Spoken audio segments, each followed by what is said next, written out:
We're going to go to my interview with Ben Golliver. Ben and I chatted yesterday, which is Friday, and I'll tell you, Ben and I, we had a great conversation. I think you're really going to enjoy this as we go into the weeds about a lot of what's going on with the NBA. So enjoy this conversation with Ben Golliver.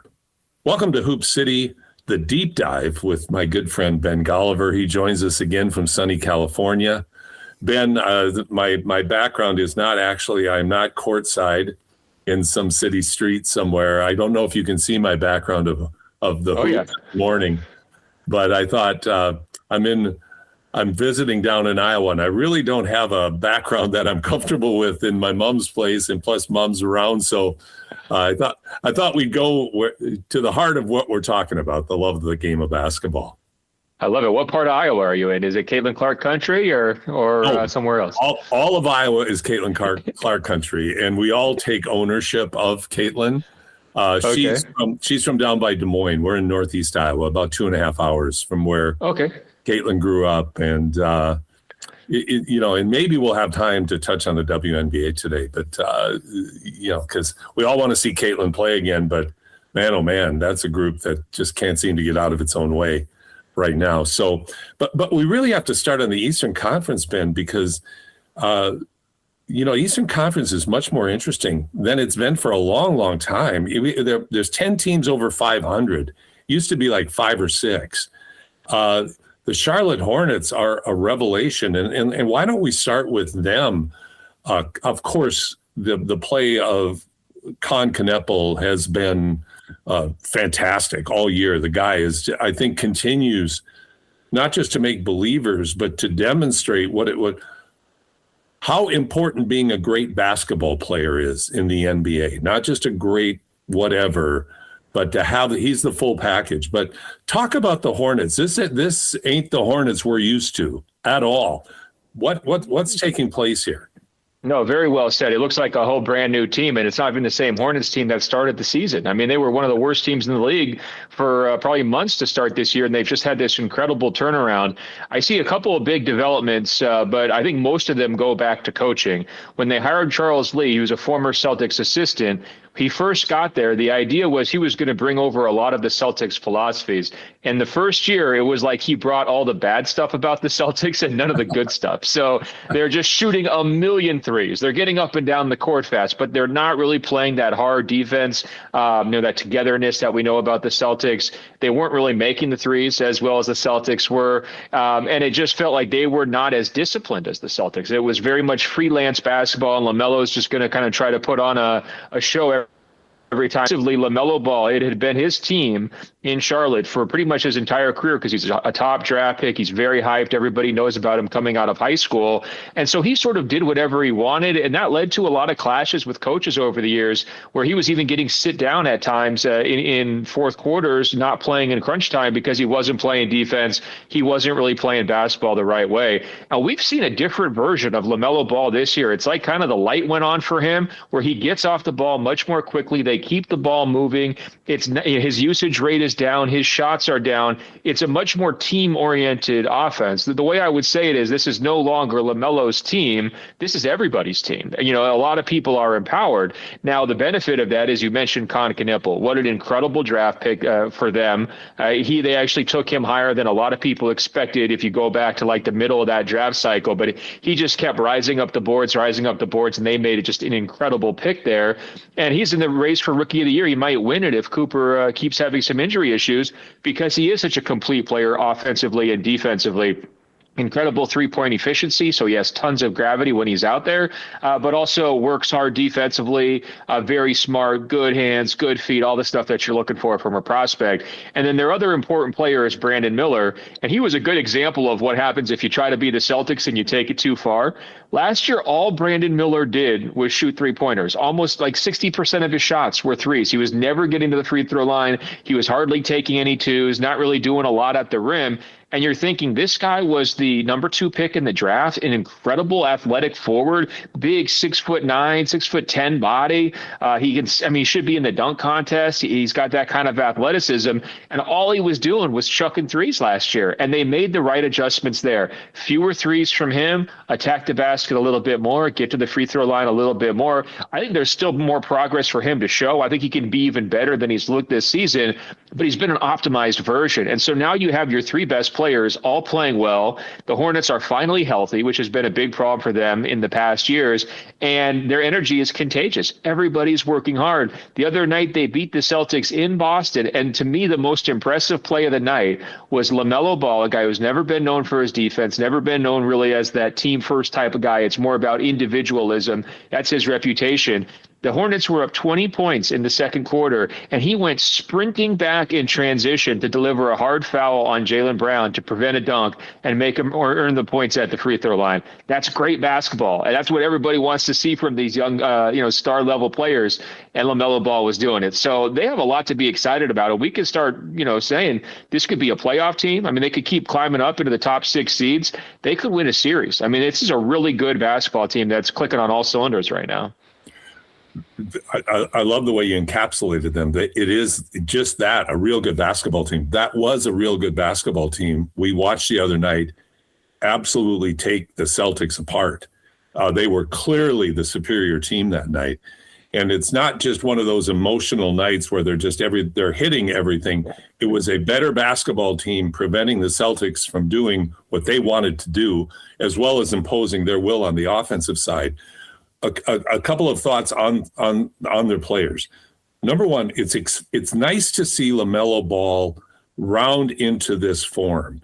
The Ball brothers, the Ball family, they were such a lightning rod of controversy because of Dad's high profile, which has been great for the game to have that disappear. Just that's a addition by subtraction right there. But I think it's exciting to see LaMelo, who has been like you described. He was kind of just a free ranger out there, just doing his thing, kind of like a pickup player. He's a serious NBA basketball player now, who's principally leading this team as a point guard and distributing the ball, along with having his abilities offensively to score. You talked very well about Khan. And they've got great role players. I think you mentioned a key element, though, and this kind of strikes to something you and I have touched on. We give Oklahoma City a lot of credit, but it's the fact that it seems like there's a greater awareness in the NBA than in recent times of each team trying to identify its strengths and build what they do around their talent, as opposed to let's play like I was just at the Celtics. Let's play like them. And, right. That is a live by the sword, die by the sword thing. And you got to have the guys they have to be able to pull that off and win a championship. What are your thoughts on that? No, it's a great point. I mean, look, that's like the age-old thing is like, does the coach start with the system and then try to find players that fit it?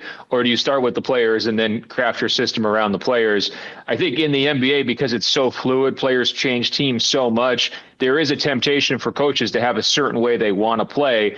And obviously Boston was doing a lot right. So, it's a copycat league. If the team's out there winning 60-plus games, some of their philosophies are probably transferable, right? I mean, there's going to, Celtics people are going to say, well, we got a secret sauce up there in Boston. And that may be true. I mean, it's an incredible franchise, but there's probably some things you can take from it. But, you have to make it your own. And I think what, Charles Lee's done there in Charlotte, the idea of like Joe Mazzulla being this taskmaster coach, always staying on his guys. We're never going to take a night off. We're going to try to get the most out of our talent. That's really what I'm seeing come through with Charlotte. And that was the type of team where I always felt they were too loosey-goosey. It's like they come through town, they're young, they're not really taking the layup line seriously. Like that was their reputation for a long time. And it's one of those deals where the expectations are just low. They haven't won in a decade. They haven't been to the playoffs.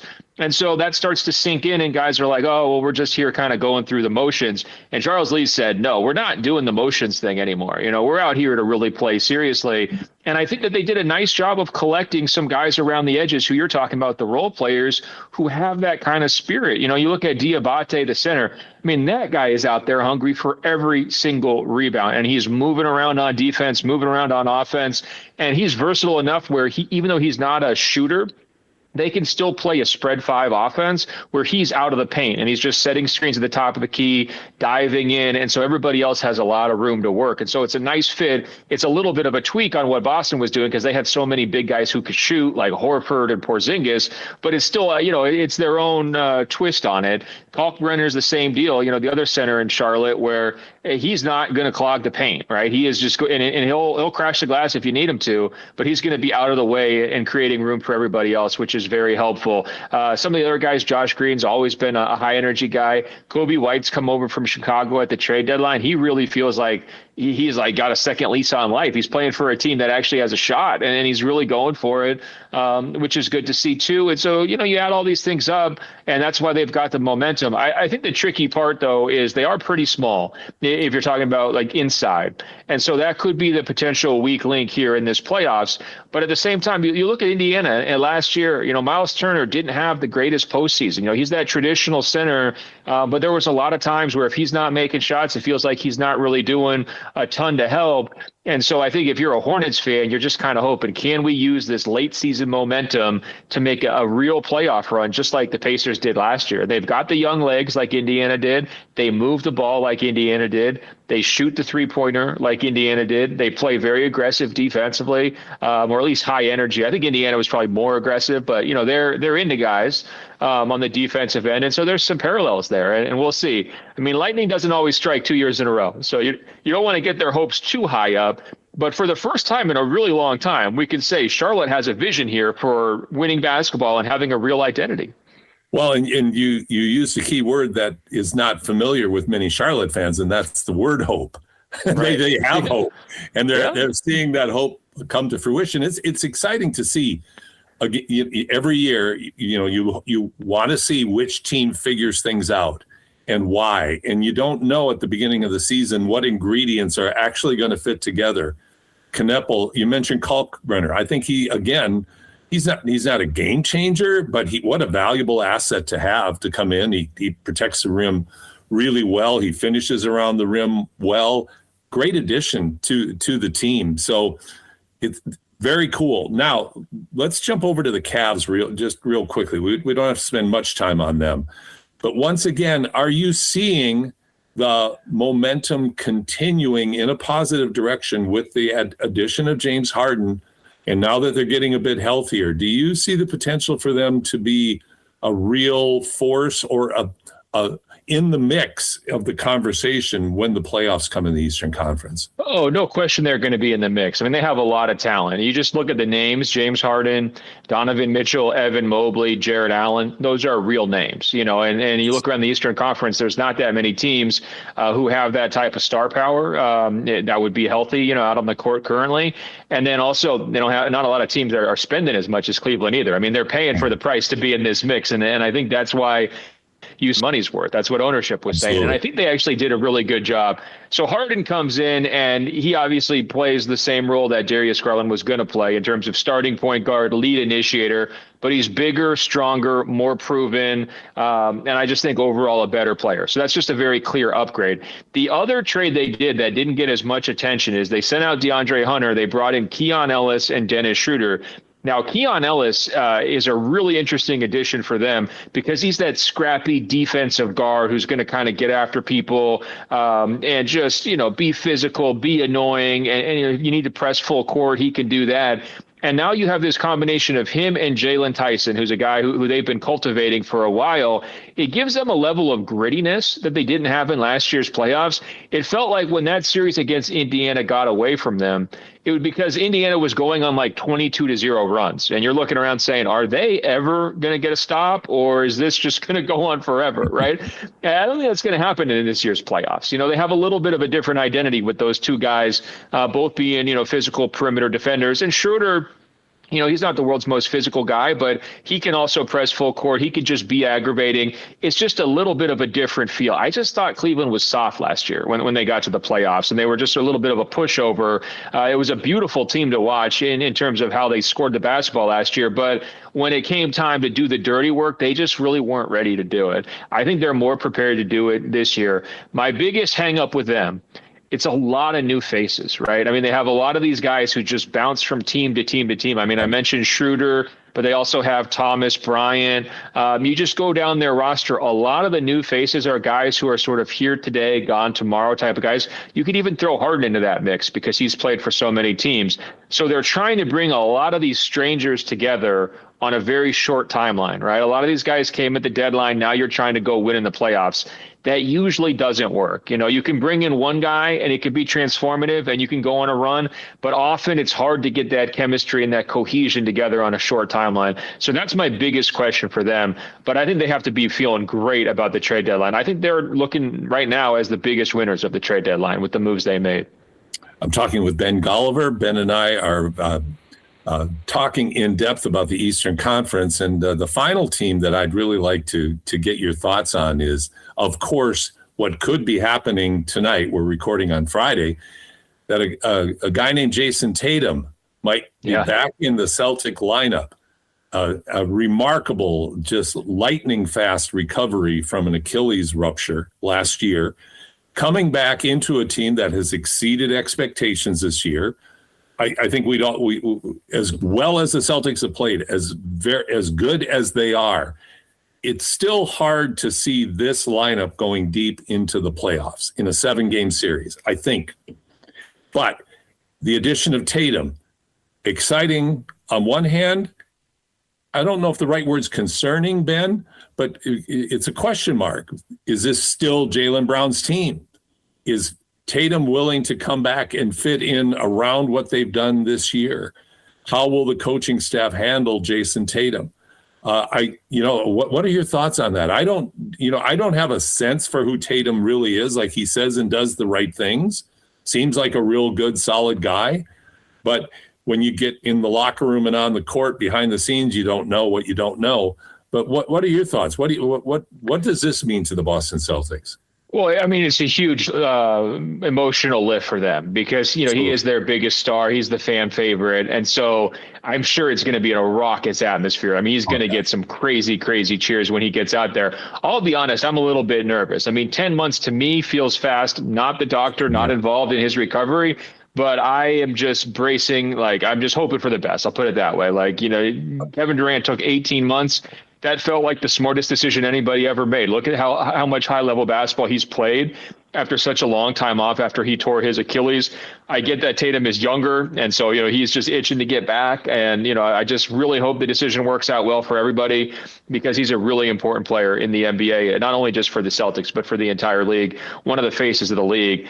The interesting part about Tatum and how he fits back into the Celtics is that his role evolved over the course of his career. So this was not LeBron coming in as a rookie and the ball is in his hands. I mean, Tatum played a lot as a rookie and he stood in the corner, and then he got to a little bit more touches and then he got to handle the basketball a little bit more. And then all of a sudden he's the number 2 guy. And then all of a sudden he's the number 1 guy.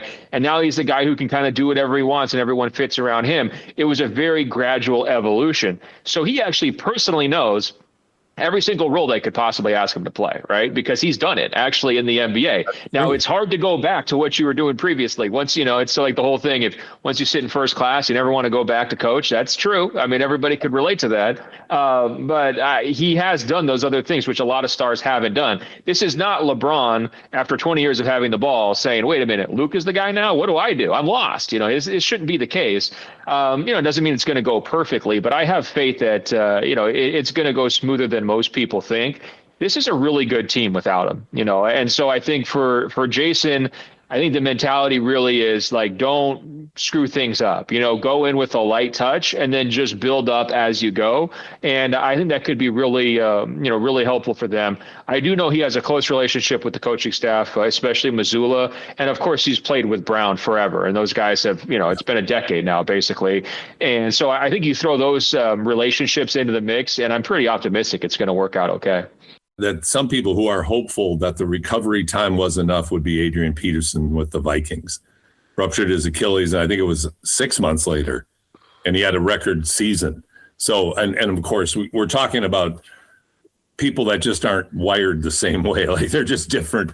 They're just different brand of athlete, and their ability to recover the techniques. So much has happened with the Achilles, which is still a brutal injury, but to be able to come back successfully isn't unheard of anymore. And to come back, we'll see. We'll see if Tatum's, if Jason's body's able to hold up. I'm cautiously optimistic that it will, and I think you've laid it out really well, Ben, about what this should mean to the Celtics and how this should help them as they go into the playoffs. Well, we're going to get real quick. We're going to have a fun contrast here because, Halliburton had the same injury and it was around the same time, a little bit later because it happened at the end of the finals.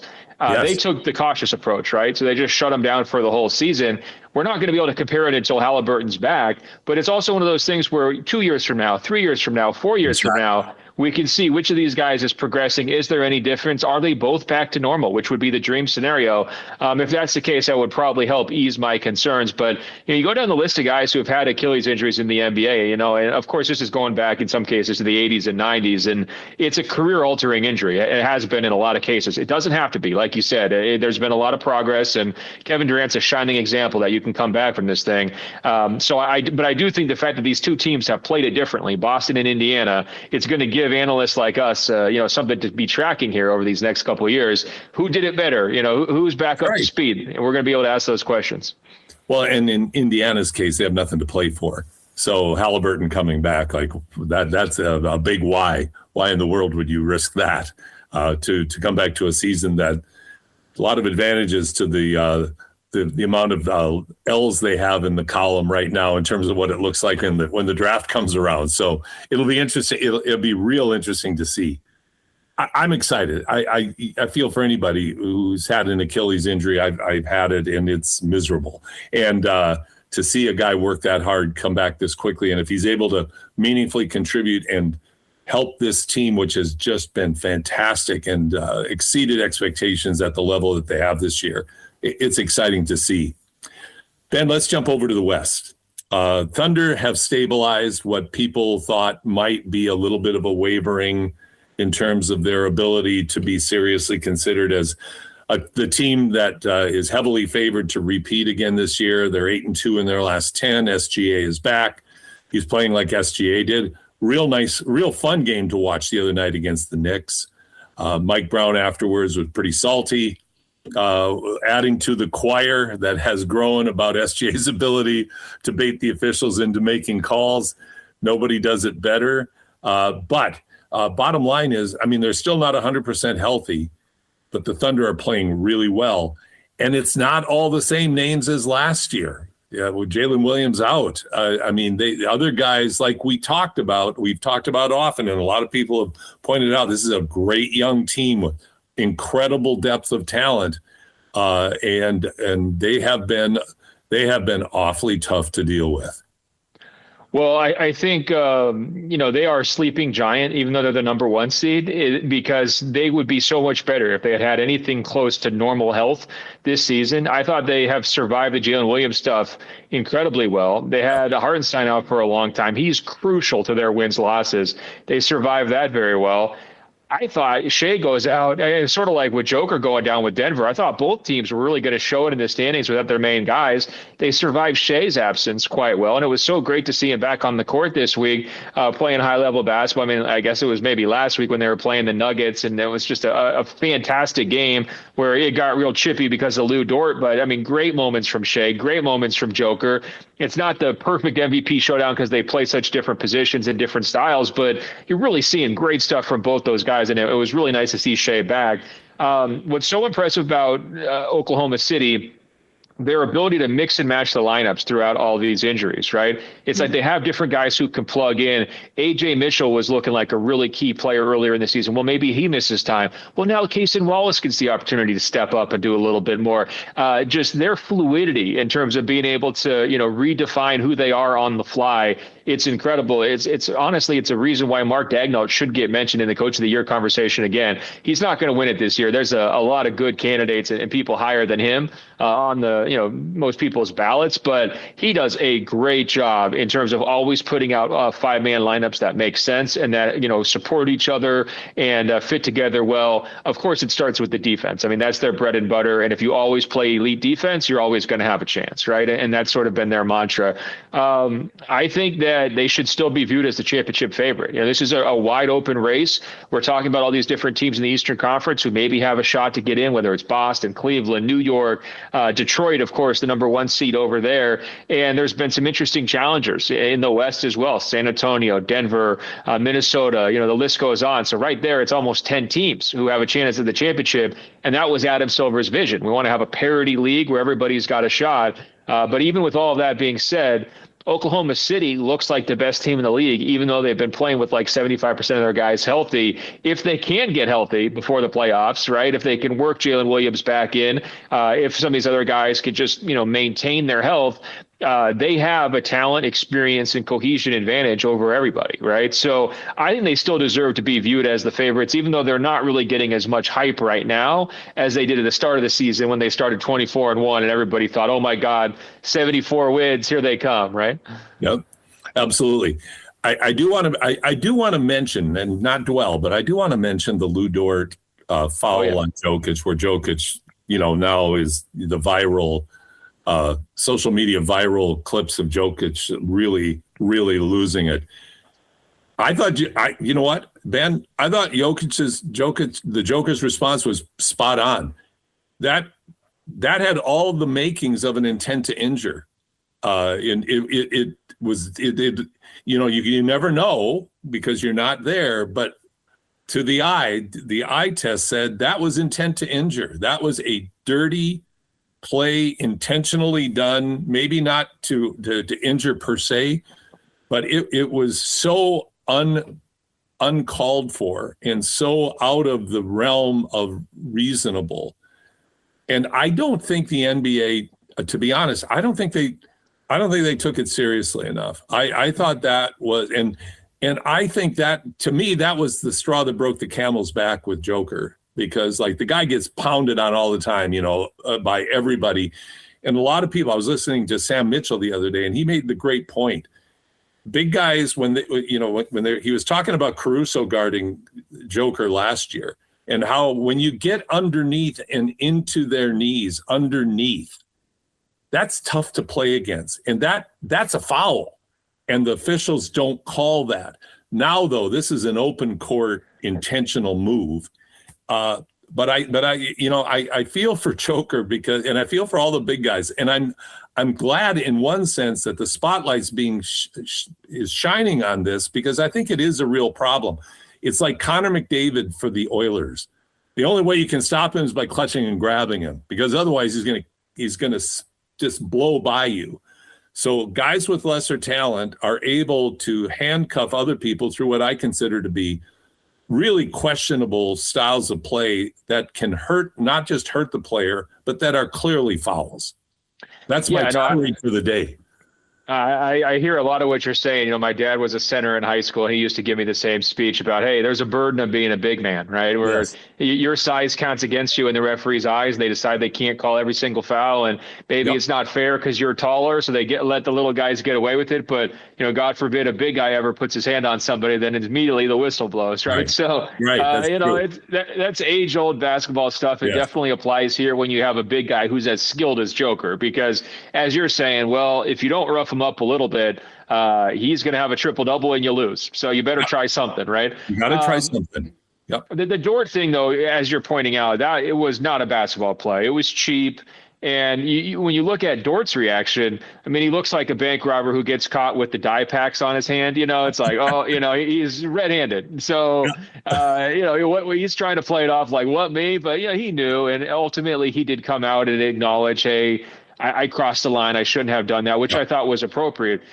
So Dort was ejected with the flagrant foul too, which there was some debate. Would that even happen? It sounds to me like you thought he should be suspended too. Is that right?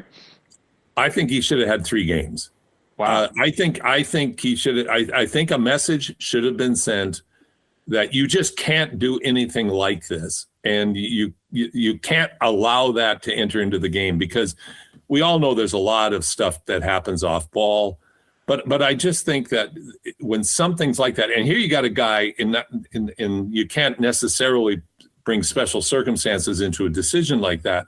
You got a guy just coming back from a knee injury, and now you're going for his knees. Like, you just can't do that. Heck, even the NFL has a lot of protections against people's knees. You just can't do certain things. So that's where it, like you said, the age-old problem, little guy getting in underneath the big guy into their knees, that's just not appropriate. Bodying up, being physical, all of that, 100%.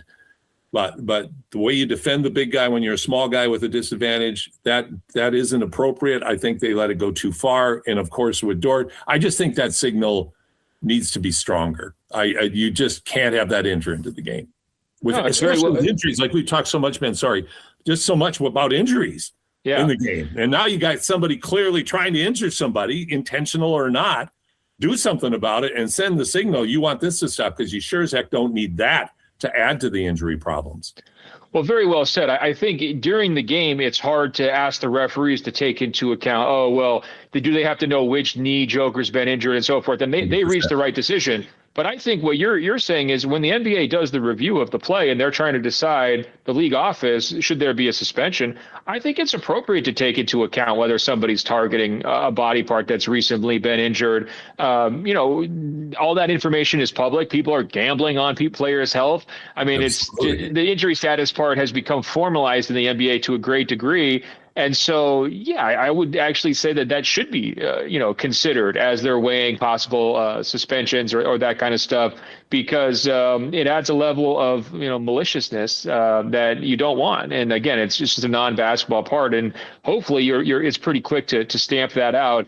This play actually reminded me, and the reason why, if anyone's thinking, oh, these guys are going overboard, all it was a little bump, there was no chance he was going to get injured. Go back, if you remember the playoffs, we're going back like 10 years, but Patrick Beverley kind of jumped up defensively on Russell Westbrook as he was going towards the sideline, Yes. I believe, to call a timeout. And it was just an awkward exchange. Westbrook kind of had a false step, but it actually wound up where Westbrook needed knee surgery, and it was a season-ending situation. And a lot of bad stuff came from that. I mean, Patrick Beverley was getting death threats from Oklahoma City Thunder fans, and it was really chippy for a while afterwards. But those kinds of little plays, and I think honestly the Dort one was maybe even more intentional than what Beverley did. But there is a serious intent to injure. You're not overstating it when you say that about that particular play. And I would just point back to that Westbrook deal as a similar situation that ended with a worse case. I'm drawing a blank. I should know. I'm drawing a blank on the San Antonio Spurs, or the player that went under Kawhi Leonard. Oh, Zaza Pachulia. Yeah. Yes. Zaza Pachulia. Those are the things that you just, my God, you just can't do that. Those are the avoidable, just coming down to, what you're doing, just don't do it. And how that altered Kawhi's career trajectory, literally. So anyway, but it'll be interesting to see how the rest of the season unfolds, but it kind of lends itself then to the reputation the Thunder have, and everybody's going to poke at the top dog and say, oh, they're dirty, they get away with everything. They don't, Shea doesn't get, he's getting all the calls, going to the free throw line. So it makes a little intrigue. I'm going to start. Well, it's better though, because, last year they had the chance to be America's heroes and they were not embraced. People, they showed respect to the Thunder, but this was not a beloved team. I think it's actually better if they're the villains, right? And then just set them up as the bad guys, and then we'll see if the bad guys can continue their reign. It's a better story. It is a better story. It is intriguing. Nuggets are a little shaky right now, just as a team. They can't guard. Their bench depth has been pretty suspect. Of course, they miss Watson. They miss Gordon. Those are huge pieces. But like the other night against Utah, I mean, Jamal had 49. Jokic had a good game, and they could barely beat a Jazz that, again, is in that category of name 3 Jazz players, please. It's a no-name team just patched together without without any real strengths at all. And the Nuggets, it took everything the Nuggets had to beat them. They just are, the right word's fun. They're just not that good right now. And that, that certainly can change when they get completely healthy, if they get completely healthy. But what's your read on the whys of that? Well, I think Joker has not been himself since he came back from the injury. And the defensive stuff is the most glaring, where, he's just not moving and, covering and as locked in as he needs to be to really win at a consistent level. And so that's a problem. Offensively, it feels like his touch has been off too. I'm seeing him miss these little floater shots, the push shots that he always hits.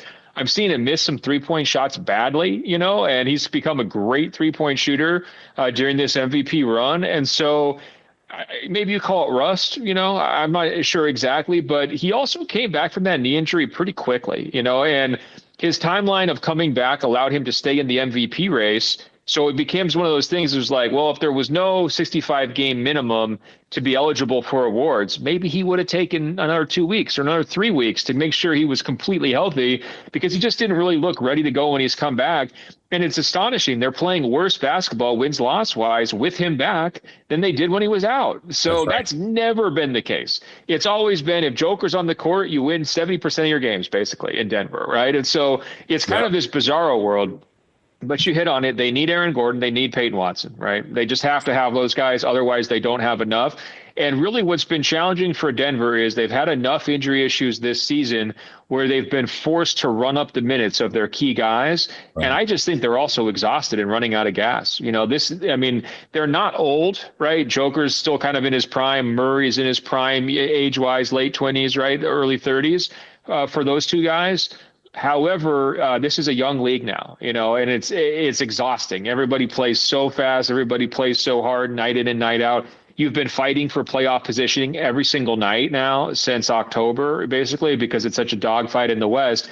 And to me, they're showing signs of real fatigue. And so I wonder, first of all, are they going to be limping into the playoffs? And then if they do, are we sure they're getting out of the first round? Or is this going to be one of those years where it's just like, hey, we ran out of gas, we didn't have it? Yeah. You remember that year when they lost to Minnesota in the second round? Yes. They were just plumb exhausted by the end of game 7, right? It was the last man standing, and it wasn't them. I could see a similar scenario this year, but happening even earlier if they get the wrong playoff matchup. If they slip a little bit in the standings, all of a sudden, maybe they're 5-6 seed somewhere in there. I could see them going home early. And so that's the scary part. That's why they need Gordon back in particular. It's like if they can get him back, maybe he stabilizes things, the minutes get back to normal, they can get a little momentum heading into the playoffs. But it really does not feel like they're still the number one challenger to Oklahoma City. It feels like there's some other teams out there that might be better. You can listen to the entire interview with Ben Golliver on your favorite podcast network under Hoop City with Paul Sir, The Deep Dive. And you can also read Ben's great writings, both on basketball, but just on his life experiences on Substack as well. And I'll tell you what, it's worth the subscription because the writings of Ben and many other contemporary writers is really worth your time. So want to thank Ben Golliver for joining us, sharing his knowledge. I hope you'll enjoy the entire interview, as I said, on your favorite podcast network. Hoop City with Paul Sir, Josh Fenwick, as we go into the final segment of the show today. Thank you all for joining and listening, and certainly hope you've enjoyed the conversation we had with Sabri Phillip and then Ben Golliver's great analysis as well. And you can listen to Ben's entire conversation with me on your favorite podcast network under the Hoop City with Paul Sir Deep Dive. So, Josh, let's go over to the GOAT conversation and give me your impression of who should be winning our Hoop City hoodie today. So after we made that second call to people, text in, vote on the thing, whatever tickled your fancy. We got quite a few texts in. 100% across all platforms, Michael Jordan is your NBA GOAT. So, took a bunch of names, spun them in a wheel, a la my predecessor, the Duke of Delburn, and it came out with Cat Dad, who said Jordan never would have taken a personal day. Never would have taken a personal day. That is the GOAT, or taken a maintenance day. is his exact words. So, Cat Dad, I don't know if you're listening. I'll make sure I get your information over to Paul so we can get you that nice hoodie. I'm still personally waiting on mine, but hopefully you get yours faster. You know what I did, Josh, is I finally went to where they were stored, and I picked a bunch of them up before I left to go down to the States. So they will come in. Now the next hurdle for me is to remember to bring them with me when I come to the studio. That's a classic right there. Yep. So that's I'm not the most reliable when it comes to that. But Cat Dad, thank you for that. And I think you make such a great point about Michael Jordan. He's part of that era of athlete that were warriors that would play 82 games unless some sort of injury just made it impossible for do so. But a part of the badge of honor of being a pro athlete was being on the court every night. And you know who a guy is that embodies that right now? There's actually several of them, but one is Wemby.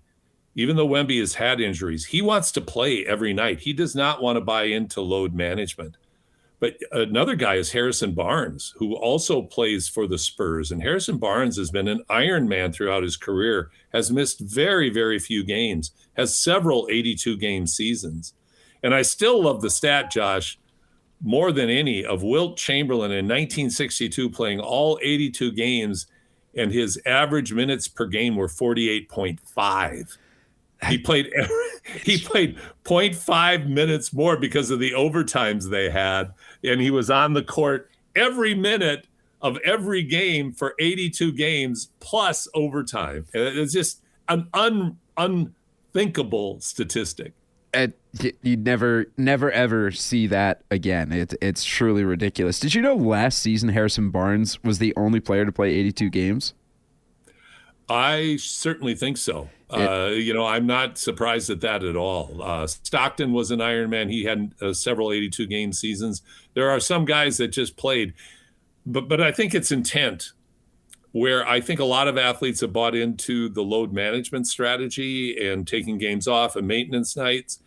And I'm not saying there probably isn't some wisdom in that, because that's a whole different discussion that we've touched on the show over the year about the game today versus the game then. And there's, all kinds of debates. So I think oftentimes old school people are just so easy to jump to the conclusion that the athletes today just don't care in the same way and they're not willing to compete. I certainly think that's true in some cases, but in other cases, it's just the physical realities of how, how the game is played today, the pace it's played at, the speed, the athleticism, all of those factors have tested the human body in a different way from the older games where the pace of play wasn't nearly as fast. Yeah, no, absolutely. He's also a guy that averages 31 minutes across his career a game. Yeah.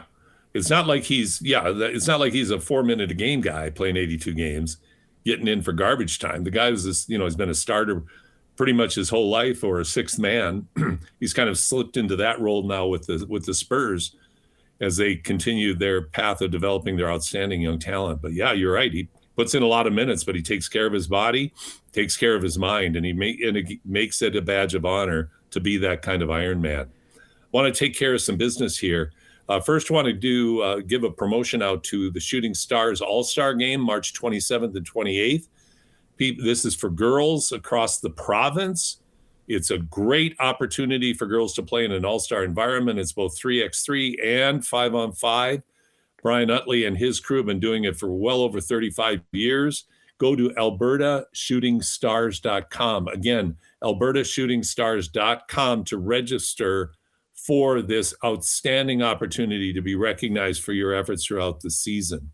I also am really excited to announce the first Hoop City event this year on our Hoop City 3x3 calendar. And that's going to be our year 2 of our Hoop City 3x3 School Festival for grades 7 through 12 for all public and separate schools in the Edmonton area to enter into a 3x3 event. It's only $100 per team. You're guaranteed at least 4 games. They'll all be played at Ross Shepherd High School on April 11th. It is a ball. So make sure you get your team registered and come on out for our Hoop City School Festival, grades 7 through 12, boys and girls. You can have 5 players on your team. Make sure that you join us. And we have more events that are going to be announced for 3x3 coming up very, very shortly. Podcast, you can listen to our entire program on your favorite podcast network. As I mentioned before, including the breakout of the deep dive with Ben Golliver as well. And some final thoughts to wrap up the week, Josh. I'm really curious over the course of this week, as we've touched on both with Ben Golliver and in our conversation after the Denver Nuggets last night, to see if the Nuggets can rebound a bit, well, literally too, rebound and play defense, as their rebounding has been atrocious, or if they're just wearing out, as Ben indicated. Another couple of teams that I'm very interested to watch are Detroit. Pistons still have a 4-game lead in the East, but the Boston Celtics now with Jason Tatum back, although the big kid, Vucevic, just got hurt. He's going to be out for at least a month. But they get Tatum, so I think that's a net positive. So can the Celtics keep it up? Other teams that are hot, though, Charlotte Hornets. We talked about them. Can they continue their outstanding play? Minnesota Timberwolves. Everybody knows I'm a Timberwolves homer. Absolutely, but they've been playing extremely well. And the trade with Dosunmu has been outstanding for the Wolves, as they really seem to have solidified. And by the way, in my conversation with Ben, we go into detail on the Timberwolves' resurgence, both the play of Anthony Edwards, the addition of Dosunmu, some of the play of the other role players that's coming on, but also the rejuvenation of Rudy Gobert, who I think will be finishing second this year behind Wemby in terms of Defensive Player of the Year, an award he won last year. But Gobert's playing the best basketball I've ever seen him play. And that's not something I'd ever thought I'd say, because I think, Rudy's an acquired taste, kind of the classic old big guy. But I think that, Gobert has been a big part and instrumental in the resurgence of the Timberwolves, who really, they're up to third now in the Western Conference. And a month ago, you didn't think that would ever happen. But Anthony Edwards is a stud. He's playing fantastic basketball. So exciting times, Western Conference and Eastern Conference. And that I think is what's great to say right now, Josh, is that the Eastern Conference is so relevant this year. Will Detroit be able to hang on? Will Boston's resurgence or in consistent play continue? But the Eastern Conference is really fun. Miami Heat are playing really well. With Tyler Hero back, they're playing really well. So there's just some cool things happening all around the NBA. Yeah, no, my team to watch continuously, and I've had a lot of conversations about this. Got on the train early with one of my coworkers, Declan, was the Charlotte Hornets. We're like, man, what are they putting in the water down in Charlotte? Essentially, since the new year. So we've been all in on what it is the Hornets are building down there, because they're really fun to watch. And LaMelo Ball, before our very eyes, is turning into a winning basketball player, which in my wildest dreams, I never would have thought. So I'm here for all the Hornets games. Well, I think you're absolutely right. And let's all remember, Jermaine Buckner, Ross Shep alum, is part of that coaching staff. So he's had an impact in the NBA this year. Music in the background is a song by my son Ben with his band Worst Days Down. It's a tribute to David Finkelman. David was tragically killed by a careless driver while crossing a street. We lost our son Ben to trauma and addiction almost 3 years ago. Every show, I make a point of sharing that information, not to make people uncomfortable, but to make them aware. You never know what people are going through in their lives. And so always think the best of other people and always be there to give a kind word or a helping hand to those in need. And make sure you take the time to tell the people that are important in your life that you love them, because they are the treasures in your life, whether that's family or friends, that need to be acknowledged and appreciated every day of our lives. I appreciate you, Josh, and all that you do to make this show possible. Thank you for this week doing this remotely. Hey, I think it went swimmingly, to be honest. I agree. Just don't stay in Iowa much longer, okay? We don't want to lose you in a cornfield, even though that sounds impossible because you're so tall. The view out of the window I'm at right now is kind of a la Field of Dreams. There's fantastic. no corn stalks there, but it's lovely. It's pastoral. It's like going back in time. But if you build it, they will come. Next week. All right. I'll see you next week, Paul. Yeah. Appreciate you too, buddy. All right. Well, you guys, everybody out there, thanks so much for joining us today on Hoop City with Paul Sir, Josh Fenwick. Have a great week on and off the court. Take care. Be safe. And we look forward to talking next week as March Madness starts kicking off at full speed. Take care, everyone.